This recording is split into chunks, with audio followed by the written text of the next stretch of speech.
오늘 같이 나누실 말씀은 구약성경 시편 37편 34절부터 40절 말씀입니다. 구약성경 시편 37편 34절부터 40절 말씀입니다. 우리 34절 말씀 같이 읽고 말씀의 은혜를 나누겠습니다. 34절 같이 읽겠습니다. 시작. 여호와를 바라고 그의 도를 지키라. 그리하면 내가 땅을 차지하게 하실 것이라. 악인이 끊어질 때에 내가 똑똑히 보리로다. 아멘. 우리 어제는 이제 37편의 그 시편의 그 마지막 부분, 그래서 그 다윗의 세 가지 권면 가운데 첫 번째 부분이었죠. 악을 떠나 선을 행하라 말씀을 들었고, 그 다음에 선을 행하는 거에 대해서 이제 좀 더 자세하게 나눴습니다. 하나님이 기뻐하시는 선, 그것은 바로 우리로부터 오는 것이 아니라 하나님으로부터 오는 것이라고 그랬죠. 그래서 하나님이 기뻐하시는 선은 무엇인가? 이웃을 위해 기도하는 것, 우상을 제거하고 하나님을 바라는 것, 또 성령의 은혜와 능력으로 행하는 것들이라고 이렇게 말씀을 같이 나눴습니다. 오늘 본문은 34절부터 40절까지는 이제 마지막 세 가지 권면 중에 두 번째와 세 번째 권면을 이렇게 같이 나누려고 합니다. 34절의 말씀에 여호와를 바라고 그의 도를 지키라 그랬습니다. 그리하면 네가 땅을 차지하게 하실 것이라. 악인이 끊어질 때 네가 똑똑히 보리로다 그랬습니다. 하나님을 바라고 하나님의 도를 지켜라 이렇게 얘기하고 있어요. 하나님의 백성들, 즉 의인들이 사는 어떤 기준, 또 무엇을 바라고 따라야 되나? 하나님을 바라고 하나님의 도를 지켜라 이렇게 권면을 하고 있는 거죠. 선을 행하라고 말씀하신 뒤에 하나님의 말씀과 법을 지켜라. 거의 이렇게 비슷한 말 같은데, 여기에서는 도라는 말은요, 히브리어로 데렉이라는 말인데, 길 또는 도로 또는 여행, 태도, 어떤 삶의 방식 이런 뜻을 가지고 있습니다. 그러니까 하나님의 사람이 사는 길, 그리고 방향, 그의 방식 이런 것들이 다 누구를 따라야 되나? 하나님의 도, 하나님의 그 길을 따라야 된다는 것이죠. 여러분, 그러니까 하나님의 자녀가 하나님을 닮아가야 된다 그 말입니다. 아버지께서 가는 그 길, 아버지께서 제시하는 그 길, 아버지께서 인도하신 그 길을 따라가는, 그래서 하나님을 닮아가는 사람들이 되는 것이라는 거죠. 이거는 어떤 특수한 사람들에게 일어나는 것이 아니라 하나님의 자녀들에게 마땅히 일어나는 일이라는 거죠. 내가 입술로는 하나님의 자녀라고 하면서 내가 사는 방식, 길, 방향 이런 게 하나님하고 하나님이 원하시는 그 도, 그 길과 다르다면 거짓말하는 것이죠. 하나님의 자녀라면 마땅히 그 길을 가게 되어 있다는 거예요. 34절 그 하반절에 보니까 그렇게 그 하나님의 길을, 인도하시는 길을 가게 되면, 그리하면 네가 땅을 차지하게 하실 것이라. 악인이 끊어질 때에 네가 똑똑히 보리로다 그랬습니다. 또 의인의 특징 나오죠. 하나님으로부터 받는 복, 땅을 기업으로 받는다고 그랬죠. 땅을 차지하게 할 뿐만 아니라 악인이 끊어질 때 그 의인들이 똑똑히 보게 된다는 겁니다. 의인은 하나님의 선하신 뜻과 그 길을 따라 나가서 하나님께서 주시는 기업을 누리고 복을 누리게 되는데, 악인들의 끝은 어떻게 돼요? 끊어진다 그랬습니다. 끊어진다. 이 끊어진다는 말은 히브리 말로 카라트라고 하는 말인데 두 가지 의미가 있다고 그랬죠. 첫 번째는 뭐냐면 아무리 큰 나무라도 다 잘라 베어버린다, 넘어진다 그 말이에요. 또 한 가지는 하나님의 약속 가운데서 이렇게 분리된다 그 말이죠. 그러니까 악인은 자기들이 이렇게 붙들고 있었던 그 성공 같은 그 허상이 철저하게 무너져 내리고, 그렇게 자기들이 장담했던 내일의 소망, 그런 모든 그런 화려한 그런 인생들이 비참한 하루아침에 하나님께서 치실 때 그런 비참한 인생이 되는 거라죠. 왜 그래요? 그들의 가는 길이 다르기 때문입니다. 의인들은 하나님이 제시하시는 그 길, 하나님이 원하시는 길을 따라 가지만 악인들은 자기들의 마음대로 자기들이 원하는 길을 가니까 결국 그 길의 종착역도 다르게 되는 거죠. 여기 본문에 그 악인이 끊어지는 것을 누가 본다고 그랬어요? 악인이 본다고 그랬잖아요. 시편 23편 5절에 보니까 주께서 내 원수의 목전에서 내게 상을 차려주시고 기름을 내 머리에 부으셨으니 내 잔이 넘치나이다. 다윗이 시편 23편에서 이렇게 노래했어요. 의인이 상을 받고 기름을 이렇게 바르고 또 잔이 넘치는 그때가 언제예요? 내 원수의 목전에서 그래요. 원수를 세워놓고 의인에게 하나님의 자녀에게 하나님께서 이 복을 주신대요. 그러면 의인이 복 받는 것을 누가 보는 겁니까? 그 악인이 보는 거죠. 의인의 원수가 보는 거예요. 그런데 오늘 본문 하반절에 보니까 악인이 끊어지는 것을 누가 본대요? 의인이 본대요. 의인의 목전에서 악인이 끊어지는 것을 네가 볼 것이다. 이렇게 얘기합니다. 여러분, 이것이 하나님께서 이 악인들을 복수하시는 방법이에요. 좀 유치한가요? 나를 공격하던 그 원수들이 무너지는 꼴을, 무너지는 모습을 의인이 보는 앞에서 하나님께서 의인에게 상 주실 때 나를 공격하던 그 원수들이 보는 앞에서 내게 상을 주시고 그 의인들은 끊어져 버리게 되는 거라는 거예요. 이 하나님께서 의인을 위해서 원수 갚아주시는 방법입니다. 원수 갚아주시는 방법이에요. 의인들 앞에서 상을 주시고 악인들은 그 자리에서 심판받고 징계받게 하시는 것. 이게 하나님의 원수 갚아주시는 방법이에요. 다윗이 오늘 이 그 시편 37편에 이 끊어진다는 말을 많이 사용했어요. 9절에 보면 진실로 악을 행하는 자들은 끊어질 것이나 그랬어요.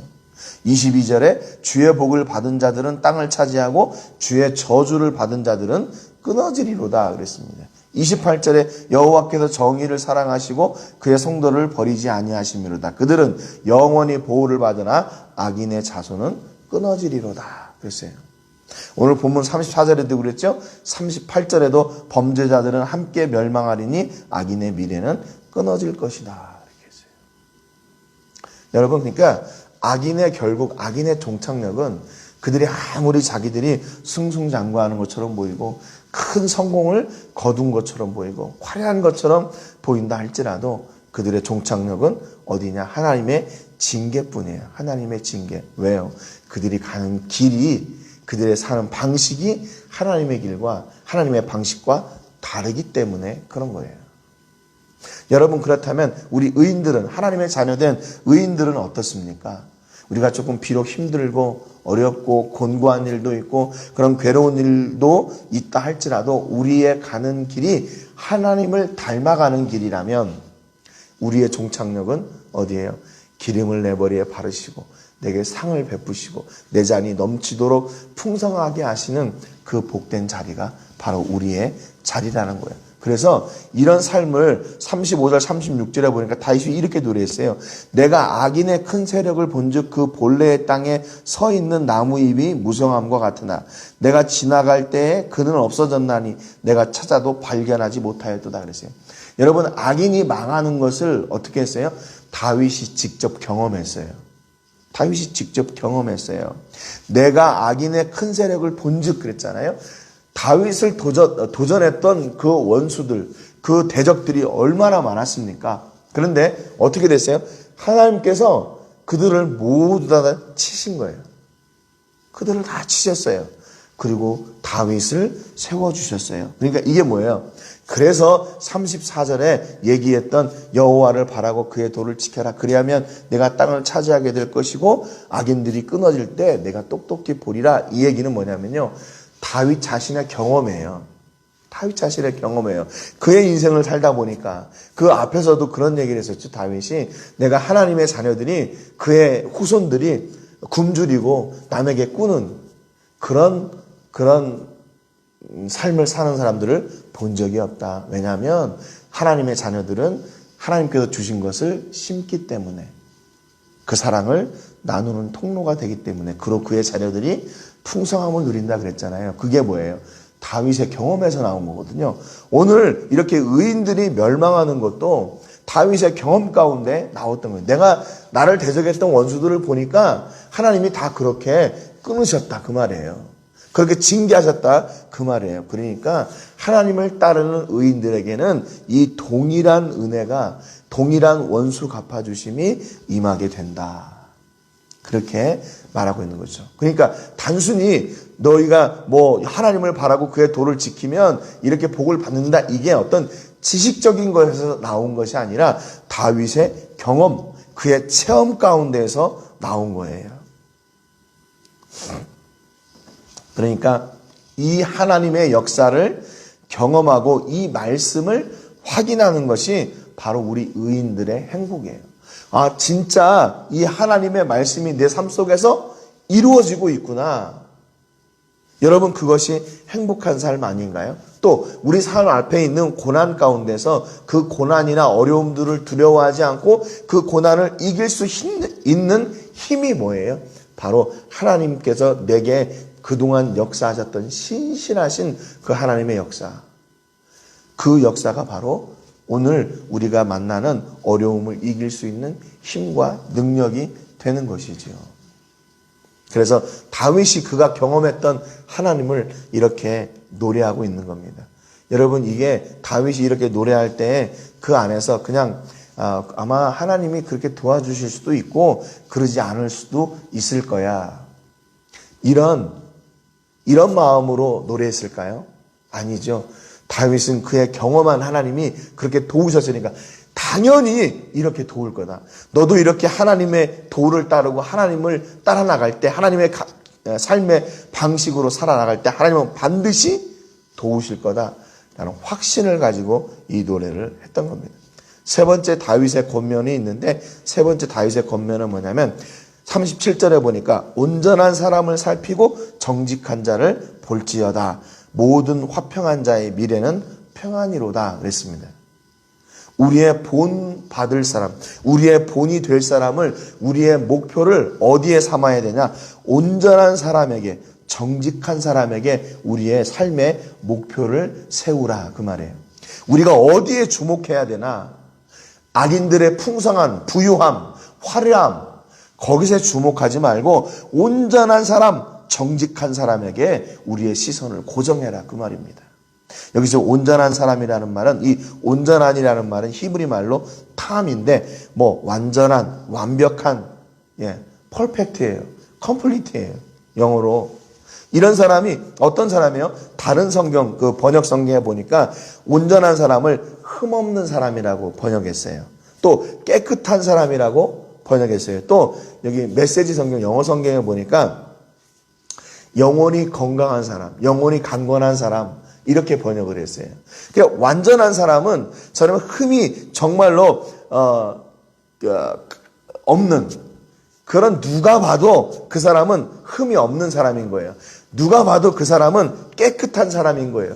그 사람은 누가 봐도 영육이 강건한 사람인 거예요. 그 사람을 온전한 사람이라고 이야기합니다. 그러니까 우리의 목표, 우리의 모델이 누구인가?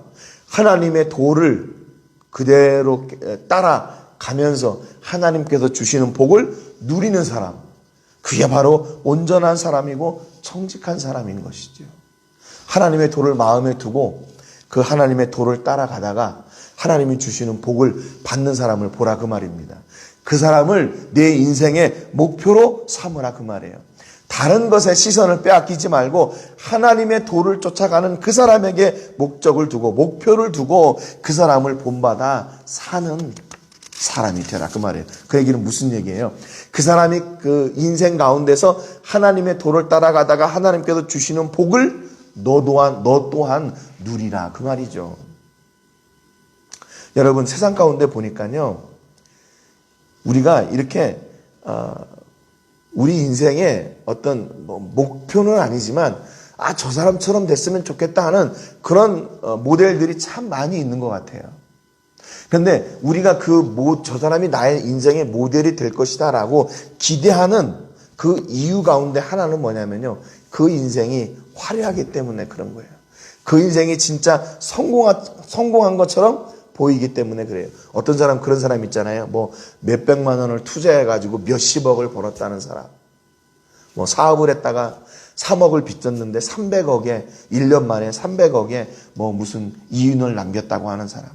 그냥 막연하게 우리는 눈에 화려하게 보이고 뭔가 이렇게 대박 난 것 같은 그런 것들에 우리의 시선을 빼앗기고 그것을 우리의 인생의 목표와 목적으로 삼으려고 하는 사람들이 얼마나 많이 있는지 몰라요.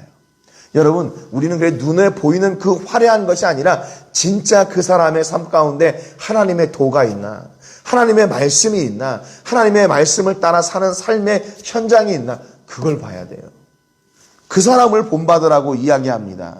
바울이 고린도전서 1장 18절에 보니까 십자가의 도가 멸망하는 자들에게는 미련한 것이요 구원을 받는 우리에게는 하나님의 능력이라 그랬어요. 세상 사람들이 볼 때는 거들떠보지 않고 그 미련한 것처럼 보이는 그 십자가의 도, 그 생명의 복음을 다윗은 능력이라 생각하고 그것을 쫓아가겠다 그 말이에요. 그래서 고린도전서 1장 18절 뒤에 21절에 보면 하나님의 지혜에 있어서는 이 세상이 자기 지혜로 하나님을 알지 못하므로 하나님께서 전도에 미련한 것으로 믿는 자들을 구원하시기를 기뻐하셨도다 그랬어요. 하나님이 사용하시는 방법도 화려하고 멋지고 빠르고 많고 뭐 이런 방법이 아니라 십자가의 도, 그리고 하나님께서 전도라고 하는 한 사람 한 사람이 가서 우리의 입술이 더딘 거, 우리의 말이 제대로 하지도 못하는 그 더디고 미련하고 화려하지도 않은 그것을 사용하셔서 한 생명을 구하시는 도구와 통로가 되게 하신다는 거예요. 여러분, 하나님께서 왜 이런 미련한 방법을 사용하십니까? 왜 이런 더딘 방법을 사용하세요? 초대교회 때 일어났던 것처럼 바울이 설교하고 베드로가 설교했을 때 3,000명, 5,000명씩 회개하게 하는 그런 방법을 왜 지금은 사용하지 않으세요? 하나님은 그냥 그 미련한 도를 통해서 한 생명을 살려나가시는, 미련한 것 같은 그 일을 하나님께서 하시는 거예요. 그런데 여러분, 그 고린도전서 1장 23절에 보니까 우리는 십자가에 못 박힌 그리스도를 전하니 유대인에게는 거리끼는 것이요 이방인에게는 미련한 것이로되 오직 부르심을 받은 자들에게는 유대인이나 헬라인이나 그리스도는 하나님의 능력이요 하나님의 지혜니라 그랬습니다. 여러분, 우리는 오직 그 미련한 것처럼 보이는 그 십자가에 못 박혀 죽은 실패자 같은 그 예수님. 그렇지만 우리에게는 그것이 바로 하나님의 능력이요, 하나님의 지혜요, 구원이시라는 사실을 이렇게 바울이 고백하고 있어요. 그러니까 이런 사람에게 우리의 시선이 고정되어 있어야 돼요. 이런 사람에게. 정직한 것은 그러고 보니까 오히려 좀 답답한 것처럼 보일 수 있어요. 이왕 역사할 것 같으면 더 놀랍게, 더 위대하게, 더 화려하게 역사하셨으면 참 많은 사람들이 한꺼번에 믿기도 하고 참 좋을 것 같은데 하나님은 어떤 일인지 그런 방법을 사용하지 않으세요. 전도에 미련한 것으로 십자가를 전하고 예수 그리스도를 전해서 그로 말미암아 성령의 역사를 통해서 한 영혼을 구원하게 하시는 그런 더딘 방법을 사용하고 계신다는 거예요. 여러분, 그것이 하나님의 능력을 전하는 길이고 구원의 길을 전하는 길이니까 우리는 그 길을 선택하고 그 길에서 떠나면 안 되는 것이죠. 그래서 그 사람, 그렇게 하나님의 미련한 것 같은 그런 복음 가운데 그 진리를 붙들고 나가는 삶의 결국은 뭐예요? 30절 하반절에 보니까 모든 화평한 자의 미래는 평안이로다 그랬습니다. 이 평안이라는 말이 바로 샬롬이에요. 샬롬. 히브리 말로 바로 샬롬입니다. 그러니까 하나님께서 주시는 평안을 누리는 사람은 누구예요? 그냥 정직한 자, 하나님의 말씀이 있는 자, 십자가의 도가 있는 자, 그 생명의 복음이 있는 자를 그냥 오늘도 미련한 것처럼 그렇게 모델 삼아 오늘 순종하며 살아나갈 때 그의 종착역, 하나님이 주시는 샬롬이 임하게 되는 거예요. 반대로 38절, 39절에 보니까 범죄자들은 함께 멸망하리니 악인의 미래는 끊어질 것이나 의인들의 구원은 여호와께로부터 오나니 그는 환난 때에 그들의 요새시로다 그랬어요. 여기 또 비교하죠. 의인들은 그 결국이 샬롬이지만 악인들은 어떻게 된대요? 멸망하고 끊어진대요. 의인들의 구원은 하나님으로부터 오나니 그는 환난 때에 그들의 방패시고 요새시고 보호자시고 구원하시는 분이라고 이렇게 다윗이 노래하고 있습니다. 40절에 여호와께서 그들을 도와 건지시되 악인들에게서 건져 구원하심은 그를 의지한 까닭이로다. 결국 의인들의 삶은요, 하나님께서 보호해 주시고 그를 구원해 주시고 건져내시는 그런 놀라운 복된 삶이 바로 의인들의 삶이에요. 하나님께서 의인들을 구원하시고 건져내신다고 할 때 그를 방해하거나 그 일을 아니라고 반대할 자가 없다 그 말입니다. 전능하신 하나님께서 이 일을 친히 우리를 통해서 이루시고 우리 삶 가운데 샬롬의 복을 허락하여 주시고 우리를 보호하시고 구원하시는 역사를 허락해 주신대요. 여러분, 우리 앞에 있는 의인의 길을 선택하고 그 의인의 길을 감으로 말미암아 하나님께서 예비하신 이 샬롬을 누리는 여러분 되시기를 주님의 이름으로 축복합니다. 이 샬롬은 우리의 주변에 어떤 선한 일이 있다고 해서 이렇게 막 좋아하고 또는 어렵고 힘든 일이 있다고 해서 낙심하고 그런 샬롬이 아니에요. 우리 환경을 뛰어넘는 샬롬을 허락해 주시는 겁니다. 여러분, 이제 성탄절입니다. 이 성탄의 때에 하나님께서 주시는 이 샬롬이 여러분의 가정과 자녀들과 사업장과 직장과 캠퍼스에 넘치시기를 주님의 이름으로 축복합니다. 아마 오늘 성탄 이브를 맞아서 많은 교회들이 예배하고 또 이렇게 함께 교제하고 할 텐데 이제 코로나19 때문에 또 이것이 제대로 이루어지지 못하고 있는 것이 정말 얼마나 안타까운지 모르겠습니다. 이렇게 한 해를 보내는 적이 없는 것 같아요. 여러분, 저희 교회는 오늘 저녁 때 7시에 줌을 통해서 좀 이렇게 온라인으로라도 대면하여 예배하기를 원합니다. 여러분 가정에서 함께 이렇게 동참해 주시고 꼭 가정이 아니어도 핸드폰으로도 밖에서 이렇게 데이터로 접속을 해도 그렇게 상태가 나쁘지 않더라고요. 우리 목사님들하고 이렇게 나눔을 하면서 보니까 여러분들 어디에 있으시든지 간에 잠깐이라도 들어오셔서 함께 이렇게 얼굴 보고 교제하는 그런 은혜가 있기를 바랍니다. 오늘 세계를 품으며 기도할 때는 미초아간에 거주하고 있는 나후아돌 종족을 위해서 기도해 주시기 바랍니다. 영육의 강관함을 주시고 그들 안에 심겨진 복음의 씨를 통해서 더 많은 생명의 열매들이 맺혀지기를 위해서 또 멕시코에 또 세계적으로 기승을 부리고 있는 코로나19가 속히 떠나가기를 위해서 어제 할리스코주 확진자 사망자도 역시 엄청나게 많이 나왔어요. 계속 지금 증가하고 있는 추세인데 여러분 아무튼 기도해 주시고 안전 유의하시기 바랍니다. 오늘 말씀처럼 우리의 결국인 영원한 샬롬을 향해 오늘도 하나님의 도우심과 구원하심으로 나가는 하나님의 자녀가 되도록 위해서 기도해 주시기 바랍니다. 제가 먼저 기도하고 같이 기도하겠습니다. 하나님 아버지 감사드립니다. 오늘 다윗의 노래를 통해서 의인들이 어떻게 살아야 되는지 그 권면을 같이 들었습니다. 그러나 우리가 우리 스스로 의와 선을 행할 수 없는 것처럼 이 다윗의 권면들이 우리의 의지로 이루어질 수 없는 일인 것을 잘 알고 있습니다. 그러나 내가 자포자기하고 이 권면의 말씀을 따라 살지 않기로 살기로 작정하지 않는다면 또한 우리는 이 삶을 살 수 없음을 고백합니다. 내 힘으로 살 수 없기에 성령님의 은혜를 구하게 하시고 우리의 목표인 정직한 자, 온전한 자, 하나님의 도를 따라 사는 사람들, 또 그 은혜들을 저희가 목표로 삼고 삶 가운데서 주시는 하나님의 은혜와 능력과 샬롬의 복이 우리 안에 넘쳐나게 해주시는 은혜가 있게 해주옵소서. 세상에